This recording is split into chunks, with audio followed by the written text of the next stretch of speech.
Magnetic effect of current का ये topic है जिसका नाम है मूविंग कॉइल गैल्वेनोमीटर।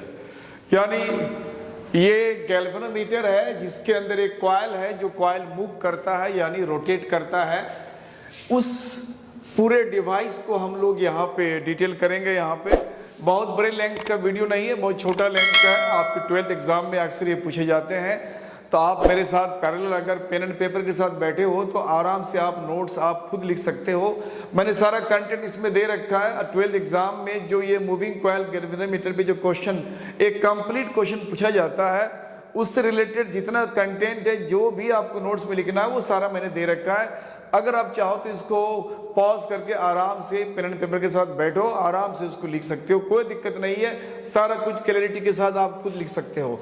तो let's start. Moving coil galvanometer कहा जाता है it is a device to detect small current, small electric current flowing in the electric circuit. यानी किसी भी सर्किट में, किसी भी करंट में अगर थोड़ा सा भी करंट है तो उसकी डिटेक्शन के लिए हम लोग मूविंग कॉइल गैल्वेनोमीटर का प्रयोग करते हैं। ये और बात है कि मूविंग कॉइल गैल्वेनोमीटर को आगे चलते हम लोग फिर अलग अलग तरीके से उसको कॉन्फ़िगरेट करके वोल्ट मीटर और एमीटर का फॉर्म भी उसमें देते हैं हम लोग। यानी वोल्ट मीटर एमीटर भी हम लोग इससे बना सकते हैं, बट वो अदर केस है।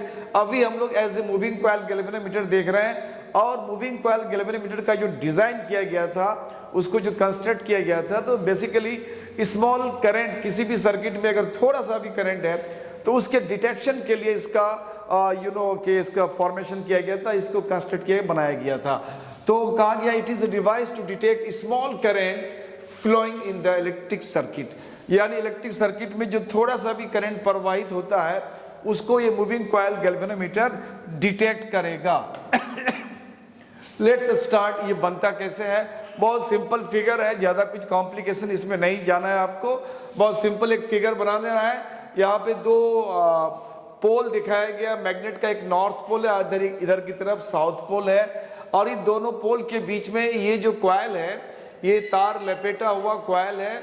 इस कॉइल को फ्रीली सस्पेंड किया जाता है, लटकता है ये। और इस कॉइल के अंदर में एक सॉफ्ट आयरन कोर यहाँ पे रखा रहता है, सो दैट के नॉर्थ से साउथ की तरफ जो मैग्नेटिक लाइन ऑफ फोर्स चलता है तो मैग्नेटिक लाइन ऑफ फोर्स इधर उधर भागे नहीं, ज्यादा से ज्यादा वो गैदर करे, ज्यादा से ज्यादा वो कॉइल को कंसर्न करे, उसको लिंक करे। इसीलिए यहाँ पे हम लोग सॉफ्ट आयरन कोर रख देते हैं। और ये कॉइल मूव करता है और कितने एंगल से वो डिफ्लेक्ट हो रहा है, मूव कर रहा है, इसमें एक प्लेन मिरर लगा रहता है। ये मिरर से हम लोग इसको देख सकते हैं कितने एंगल से रोटेट कर रहा है ये। और ये जो कॉइल है ये फॉस्फोर ब्रॉन्ज पट्टी से, एक स्ट्रिप होता है, पट्टी होता है, जिसको हम लोग फॉस्फोर ब्रॉन्ज एलॉय कहते हैं। उस फॉस्फोर ब्रॉन्ज एलॉय के पट्टी से ये पूरा कॉइल लटकता है। और ये फॉस्फोर ब्रॉन्ज पट्टी लेने का मकसद इसलिए भी है इसमें कि जब ये करंट इस सर्किट में, इस कॉइल में करंट फ्लो करेगा और ये मैग्नेटिक फील्ड में ये कॉइल रोटेट करने की कोशिश करेगा, जो ही मैग्नेटिक फील्ड के बीच में इस कॉइल में करंट जो ही फ्लो करेगा तो ये मैग्नेटिक फील्ड उसके ऊपर एक टॉर्क लगाएगा।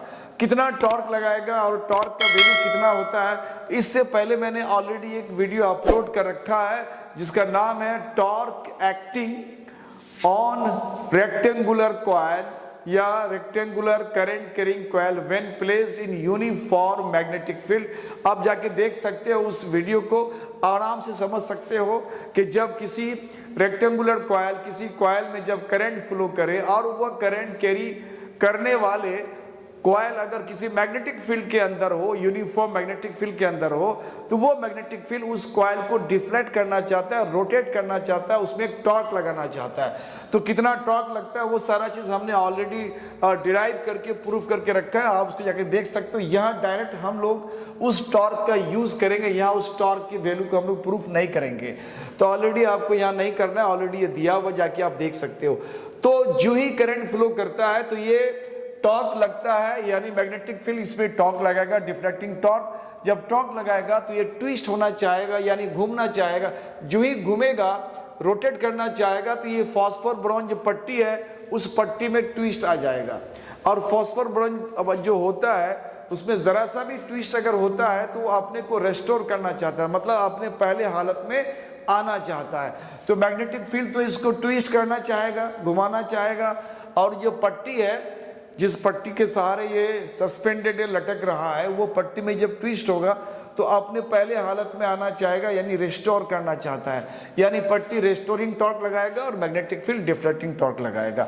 और जब इक्विलिब्रियम स्टेट में आता है तो दोनों टॉर्क जब इक्वल होगा तो सम पर्टिकुलर एंगल में थोड़ा सा घूम करके कॉइल आकर के रुक जाता है। तो ये कैसे कैसे बनता है यहाँ ऑलरेडी हमने दे रखा है, बहुत ज्यादा इसमें करना नहीं है आपको, बस मेन बात को आपको लिख देना है कि it consist of coil wound on the non magnetic frame, यानी नॉन मैग्नेटिक फ्रेम में एक फ्रेम में हम लोग कॉइल को लपेटते हैं और soft iron core is placed inside the coil to gather maximum magnetic lines of force. यानी इस कॉइल के अंदर में एक हमने सॉफ्ट आयरन कोर रखा है जो ज्यादा से ज्यादा मैग्नेटिक लाइन ऑफ फोर्स को गेदर करे, इधर उधर भागने नहीं दे। उसके बाद the coil is suspended between poles of the permanent magnet of cylindrical shape through phosphor bronze strip. यानी ये जो दोनों पोल है, नॉर्थ पोल साउथ पोल, उसके बीच में जो ये कॉइल रोटेट करता है तो ये सिलिंड्रिकल पोल का जो शेप है, जो हम लोग दिखा रहे हैं, एक नॉर्थ पोल एक साउथ पोल, एक्चुअली पोल का जो ये सरफेस है, ये सरफेस कर्व होता है, यानी सिलिंड्रिकल फॉर्म में होता है। ऐसे अगर खड़ा कर दिया जाए दोनों को मिला करके एक सिलेंडर बन जाएगा, तो ये सिलिंड्रिकल शेप का होता है, सो दैट कि कॉइल उसके अंदर घूमे इस तरह से। देखिए ये सिलिंड्रिकल शेप है, कॉइल अगर घूमता है तो कॉइल में हमेशा ये जो मैग्नेटिक लाइन ऑफ फोर्स है, ये magnetic line of force coil के सरफेस से होते हुए पैरेलल गुजरता है, इस तरह से ऐसे लाइन ऑफ फोर्स गुजरता है। अगर ये थोड़ा सा रोटेट भी कर गया, थोड़ा अगर घूम भी गया, मान लो इस तरह से अगर घूम गया, तो यहाँ से जो लाइन ऑफ फोर्स है वो ऐसे निकलते जाता है। तो कहा जाता है कि ये जो इसको सिलिंड्रिकल शेप दिया गया कि कॉइल थोड़ा सा अगर रोटेट करेगा तो मैग्नेटिक लाइन ऑफ फोर्स हमेशा कॉइल के सरफेस के पैरेलल जाएगा, इसीलिए उसको थोड़ा सा सिलिंड्रिकल शेप दिया जाता है।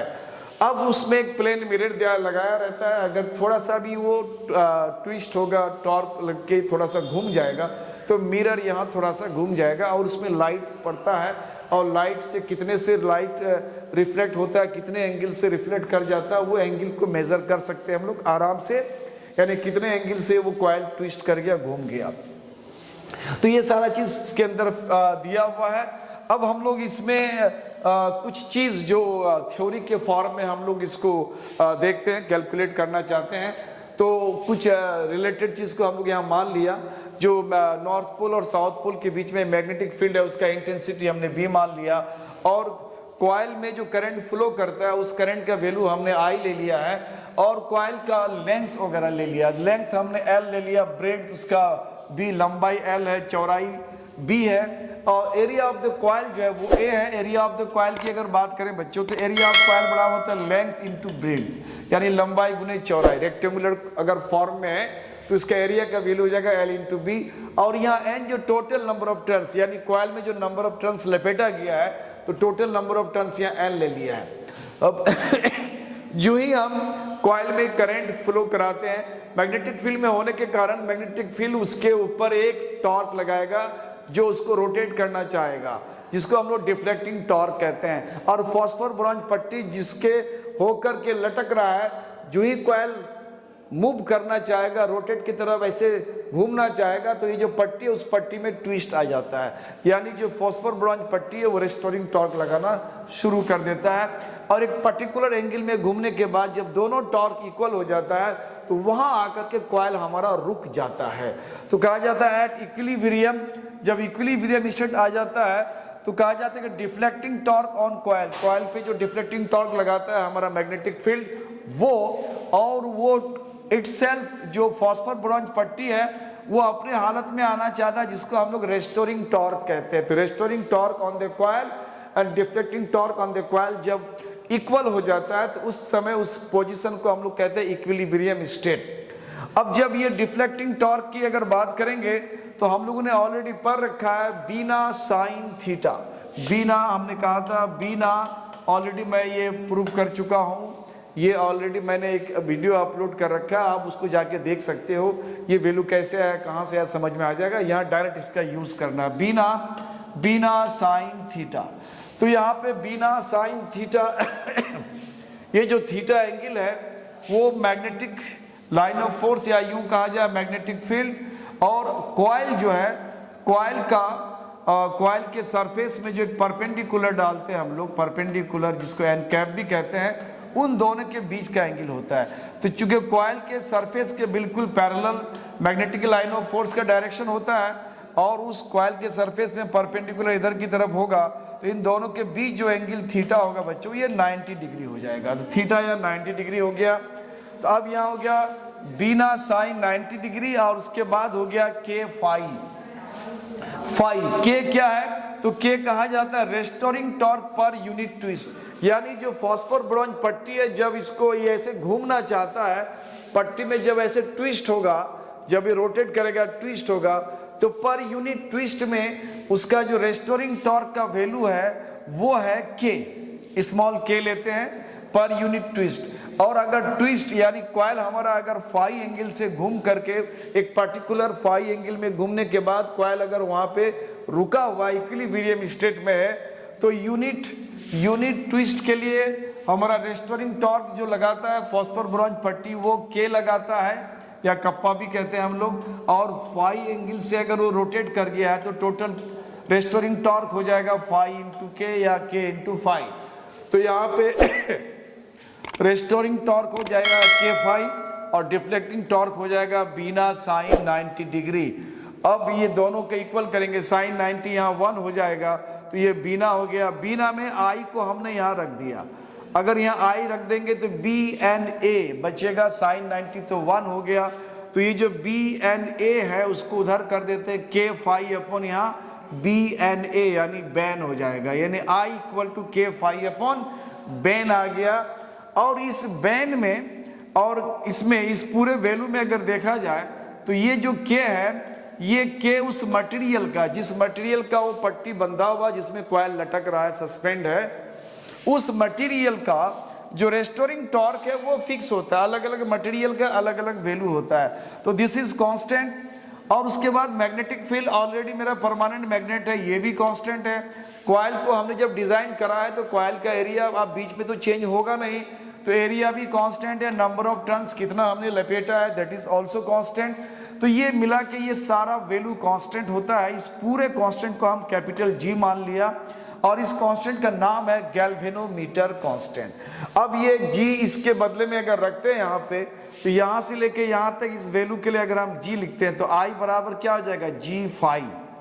और मैथमेटिक्स में कहा जाता है कि अगर दो क्वांटिटी के बीच में कोई इक्वल का रिलेशन है और इन दोनों के बीच में अगर कोई एक ऐसा क्वांटिटी मल्टीप्लायर के फॉर्म में, डिवाइड के फॉर्म में, किसी फॉर्म में भी ऐसा एक क्वांटिटी है जो बिल्कुल कांस्टेंट है, जो चेंज नहीं होगा, इन दोनों के चेंज होने पर ये चेंज नहीं होता है, तो दैट वेरी कांस्टेंट को अगर हम हटा दें तो साइन ऑफ इक्वलिटी जो है वो बन जाता है साइन ऑफ प्रोपोर्शनलिटी। यानी ये जो जी है जिसको गैल्वेनोमीटर कांस्टेंट कहते हैं, तो ये चेंज नहीं होने वाला है। तो इसको अगर हटा देंगे तो आई डायरेक्टली प्रोपोर्शनल क्या हो गया, फाई हो गया। इसका मतलब है कि करंट डायरेक्टली प्रोपोर्शनल किसका है, फाई का। यानी कॉइल में जितना ज्यादा आप हेवी करंट पास करोगे, जितना ज्यादा हेवी करंट प्रवाहित होगा, उतना ही ज्यादा उसका डिफ्लेक्शन होगा। यानी जो कॉइल जो घूम जाता है, डिफ्लेक्ट हो जाता है, यानी थोड़ा ट्विस्ट हो जाता है, एंगल से घूम जाता है, तो वो एंगल उतना ही ज्यादा होगा। यानी डिफ्लेक्शन इन द गैल्वेनोमीटर या deflection of the coil in galvanometer is directly proportional to the magnitude of current. यानी करंट का मात्रा जितना ज्यादा होगा उतना ज्यादा घूमेगा। तो this is about moving coil galvanometer. और ये गैल्वेनोमीटर का काम कैसे करता है, वो करंट जो है डायरेक्टली प्रोपोर्शनल होता है उसके डिफ्लेक्शन का, कितना अमाउंट ऑफ करंट है वो डिटेक्ट करने का काम करता है। जितना ज्यादा वो डिफ्लेक्ट हो जाएगा, समझ लेना है कि उतना ही ज्यादा उसका करंट का मैग्नीट्यूड होता है। तो प्राइमरीली हम लोग गैल्वेनोमीटर का यूज हम लोग टू डिटेक्ट इलेक्ट्रिक करंट या magnitude of current in electric circuit, इसी के लिए करते हैं हम लोग।